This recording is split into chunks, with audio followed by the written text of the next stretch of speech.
Од кабинетот на председателот Ѓорѓе Иванов нема одговор дали и по кој закон би ги помилувало обвинетите за собраниските инциденти од 27 април.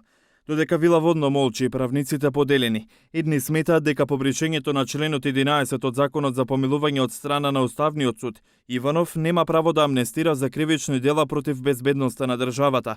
За другите пак, иако во Законот го нема членот 11, во 2016-та Уставен го оживува со образложение дека на председателот му биле скратени правата и можел да бара помилување. Оваа процедура, велат упатените, не е завршена во собранието, кое единствено носи закони. Иванов во април 2016 година донесе одлука за амнестија на 56 мина политичари и бизнисмени, меѓу нив и високи представници на ВМРО ДПМН и на СДСМ.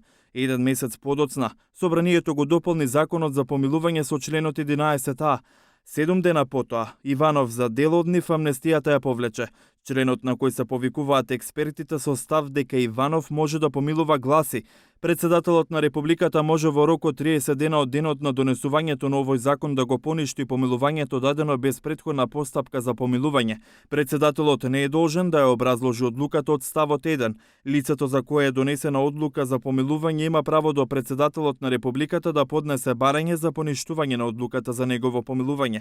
Председателот на Републиката е должен во рок од 30 дена од денот на поднесувањето на барањето од ставот 3 да ја поништи донесената одлука. Владата со став Иванов не може да води постапка за помилување, вела тоа е надлежност на Министерството за правда. Не постои во правниот систем на нашата држава таков инструмент. Втора пречка е фактот дека имаме председателски избори и во овој период не постои начин како да се дават помилувања. Факт е дека до овој момент во Министерството за правда исто така не се пристигнати никакви барања за помилување на осудени лица за настаните од 27 април.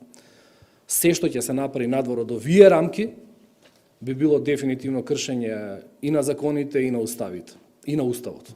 Не очекуваме дека председателот би се дрзнал тоа да го направи. И судски извори брифираат дека Иванов според постоечкиот закон нема право да амнестира за дела против безбедноста на државата. Доколку го стори тоа, велат, институциите треба да разгледуваат евентуална одговорност.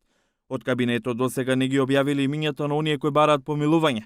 Во јавноста се шпекулира дека амнестија бараат обвинети за собраниските инциденти од поранешниот врв на ВМРО ДПМН, како Никола Груевски, Милијана Киевски, Трајко Велјановски, но и екс-началниците Митко Чавков и Владимир Атанасовски.